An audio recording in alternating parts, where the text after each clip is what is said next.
লেবু এমন একটা জিনিস সেটাকে সবাই পছন্দ করে। আমার হাজবেন্ড হুট করে দেখি অনেকগুলা লেবু আনছে বাসায়। লেবু তো কত রকম করেই খাওয়া হয়েছে, কখনো কি লেবুর জেলি তৈরি করে খাওয়া হয়েছে, তাও আবার নিজের হাতে। সো হ্যালো এভরিওয়ান, আসসালামু আলাইকুম সবাইকে। আশা করছি সবাই অনেক ভালো আছেন। শীতকালটা সবার কেমন যাচ্ছে? আমাদের এইদিকে তো অনেক পরিমাণ শীত পড়তেছে। তো সকাল সকাল ঘুম থেকে উঠে আগে জানালা দরজাটা খুলে নিলাম, ঘরে আলো বাতাস আসতে দিলাম আর কি। তারপরে ঘরটা ঝাড়ু দিয়ে নিচ্ছিলাম, ওদিকে বিছানাটাও কিন্তু অফ ক্যামেরাতে গুছিয়ে নিয়েছিলাম। বিছানার উপরের কম্বলগুলো ভাঁজ করে বিছানাটা ঝেড়ে তারপরে হচ্ছে ঘরটা ঝাড়ু দিচ্ছিলাম। আর এত পরিমাণ ঠান্ডা পড়তেছিল, আমার হাত পা একদম ঠান্ডা হয়ে যাচ্ছিল। এই বছরের প্রথম দিন থেকেই শুরু হয়েছে ঠান্ডা পড়া, এত ঠান্ডা পড়তেছে, রোদ টোদ তেমন একটা নাই, অনেক শীত। আমাদের গৃহিণীদের হয়েছে জ্বালা, সকাল সকাল ঘুম থেকে উঠো ঠান্ডার ভিতরে, তারপরে খাবার দাবার তৈরি করো, বাসার সব কাজ করো। তারপরেও আমরা গৃহিণীরা নাকি ভালো না, বাসায় কোনো কাজ করি না, সবসময় শুয়ে বসে থাকি আর ফোন টিপি। ভালো হয়েছে ভাই, কাজ করি না, সব কাজ তো পাশের বাসার ভাবিরা এসে করে দিয়ে যায়, আমরা তো শুধু বসেই থাকি। এই যে রান্না বান্না থেকে শুরু করে বাসার যাবতীয় কাজ সব তো মেয়েরাই করে, তাই না? যাই হোক, ঘরটা ঝাড়ু দিয়ে ময়লাটা ফেলে দিয়েছি, তারপরে একটু নাস্তা তৈরি করতে আসছিলাম। রুটি আর ডিম দিয়ে একটু টোস্ট করে নিচ্ছিলাম, আর এটা আমার বাবু খেতে অনেক বেশি পছন্দ করে, তো ভাবলাম এটাই করি যেহেতু রুটিটা বাসায় ছিল।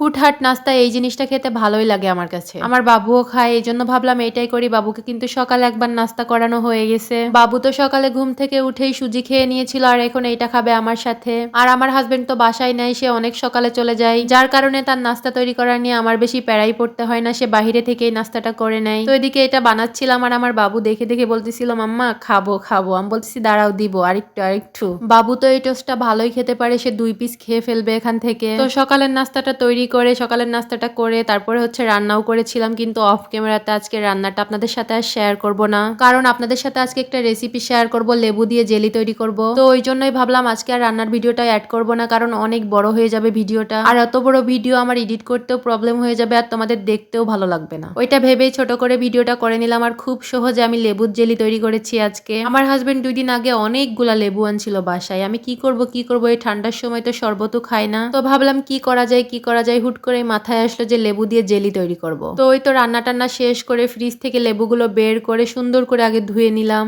দেখো তো কতগুলা লেবু, দেখতে অনেক ভালো লাগতেছে তাই না, সবুজ সবুজ, আমার অনেক ভালো লাগতেছিল দেখতে। এই জেলিটা তৈরি করা কিন্তু অনেক সহজ, এখানে শুধু লেবু আর চিনি লাগবে, আর কিচ্ছু লাগবে না, আর খেতে তো মাশাআল্লাহ অনেক মজা লাগে। তো লেবুগুলো আমি নিচেই ঢেলে নিচ্ছিলাম, কারণ এখন কেটে নিব লেবুগুলা, অনেকগুলা লেবু হয়ে গেছিল, আমি তো ভাবতেছিলাম এর রসগুলা কিভাবে বের করব, তো ভাবতে ভাবতে ভাবলাম সবগুলো আগে কেটে নিই, তারপরে চিপে চিপে রস বের করব। যেহেতু আমাদের বাসায় লেবুর রস বের করার মতো কোনো যন্ত্র নাই, যার কারণে আমার হাত দিয়েই করতে হচ্ছিল, অনেকটাই কষ্ট হয়ে যাচ্ছিল লাস্টের দিকে। তো সবগুলা লেবু আমি 3 ফাল করেই কেটে নিচ্ছিলাম, তারপরে হচ্ছে হাত দিয়ে চেপে চেপে চিপে নিব।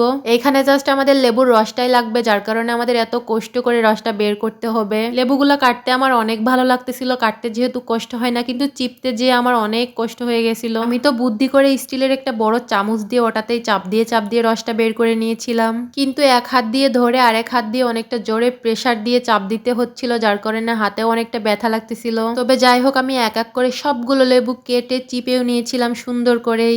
ইনশাল্লাহ তোমাদের ভিডিওটি অনেক ভালো লাগবে আর অনেক হেল্পফুল হবে, তোমরাও সহজে ঘরোয়া উপকরণ দিয়ে এভাবে জেলি তৈরি করে ফেলতে পারবে। এটা শুধু লেবু না, যে কোনো ফল দিয়েই তৈরি করা যাবে সেম প্রসেসে, শুধু ফলের রসটা লাগবে আর চিনি লাগবে, আর কিছুই লাগবে না। তবে আমার মনে হয় আমার ভিডিওটি সবারই উপকারে আসবে, সবাই আমার মতো করে এভাবে সেম প্রসেসে তৈরি করে ফেলতে পারবা লেবুর জেলি বা অন্য কোনো ফলের জেলি, যেটা পাউরুটি দিয়ে খেতে পারবা, অনেক বেশি মজা লাগবে। তো এখানে আমি সবগুলো লেবু এভাবে চিপে নিচ্ছিলাম, তো হাত দিয়ে চেপার সময় আমার হাতে অনেকটা প্রেসার লাগতেছিল, যার কারণে আমি একটা স্টিলের চামচ নিয়ে আসি বুদ্ধি করে। আমি কিন্তু ওই স্টিলের চামচটা দিয়েই সবটা রস ছাড়িয়ে নিয়েছিলাম অফ ক্যামেরাতে। ভিডিওটা অনেক বড় হয়ে যাচ্ছিল, যার কারণে কাট করতে হয়েছে। কতখানি লেবুর রস বের হয়েছে দেখছেন, এতখানি লেবুর রস বের করা কিন্তু চারটেখানি কথা না, অনেকটা সময় লেগে গেছিল আমার। সবগুলো লেবু থেকে আমার রস বের করা হয়ে গেছে, এখন ভিতরের সাবাগুলো আমি হাত দিয়ে উঠিয়ে নিচ্ছিলাম। তবে আমি রসটা সেকেই নিব, তারপরে আমি বড় বড় সাবাগুলো উঠিয়ে নিচ্ছিলাম। তো ওদিকে কিন্তু আমি চুলায় পাতিল বসিয়ে দিয়েছি, তারপরে তো লেবুর রসটা সুন্দর করেই সেকে দিচ্ছিলাম, যাতে সাবাগুলো না পড়ে, একদম পিওর রসটা লাগবে, যার কারণে এইভাবে করে সেকে নিচ্ছিলাম, তাহলে সাবাটা আর ভিতরে যাবে না।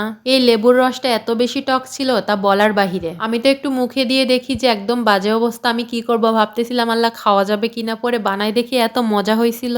তো এইটুকু লেবুর রসের জন্য আমি 1 কাপ চিনি দিয়েছিলাম, আর 1 কাপ চিনি দিয়ে আমি সুন্দর করে নেড়ে একদম মিশিয়ে নিচ্ছিলাম। চুলায় জালটা ধরিয়ে দিয়েছি আর আমি নাড়তেছিলাম। এটাতে কিন্তু কিছুক্ষণ জাল হলেই বলক উঠে পড়ে যাবে, খেয়াল রাখতে হবে। দুধ জাল করলে যেরকম বলক ওঠে, এটাতেও সেম ওই রকমই বলক উঠবে, একদম ভরে যাবে বলক উঠে। এটা জাল করতে কিন্তু বেশিক্ষণ টাইম লাগে না, অল্প কিছুক্ষণ জাল করলেই কিন্তু জেলি টাইপের হয়ে যাবে, একদম আঠালো আঠালো। যখন হাতের সাথে লেগে আসবে তখনই চুলাটা অফ করে দিতে হবে। আমি একটু ঘন ঘনই নাড়তেছিলাম যাতে করে তল থেকে ধরে না যায়। আমি একটু চেক করে করে নিচ্ছিলাম যে কতটা গাঢ় হইছে, একদম গাঢ় গাঢ় মতো হয়ে যাবে তখনই আমি চুলার আঁচটা বন্ধ করে দিব। তো জাল করতে করতে এসে দেখি এই পর্যায়ে অনেকটাই কমে গেছে। তো আমি হাত দিয়ে দেখলাম যে আঠালো আঠালো মতো হয়ে আসছে। আমি তাড়াতাড়ি চুলাটা অফ করে দিয়েছি। এটা কিন্তু একটু ঠান্ডা করে তারপরে পাত্রে ঢেলে নিতে হবে। আমি কিছুক্ষণ এই ফ্রাই প্যানে করে রেখে দিয়েছিলাম আর এভাবে অনবরত নাড়তেছিলাম। যখন একটু গরম কমে যাবে, হাত দেওয়া মতো হবে, তখন আমি বয়মে ঢেলে নিচ্ছিলাম। এখন হাত দিলে এভাবে আঠা আঠা মতো হচ্ছিল। তো আমার রেডি হয়ে গেছে কিন্তু জেলিটা। আমার হাতের কাছে তেমন কোনো বয়ম ছিল না, আমার মশলাদানির সাথে যেই বয়ম ছিল ওইটার থেকে একটা বয়ম নিয়েছিলাম। আমি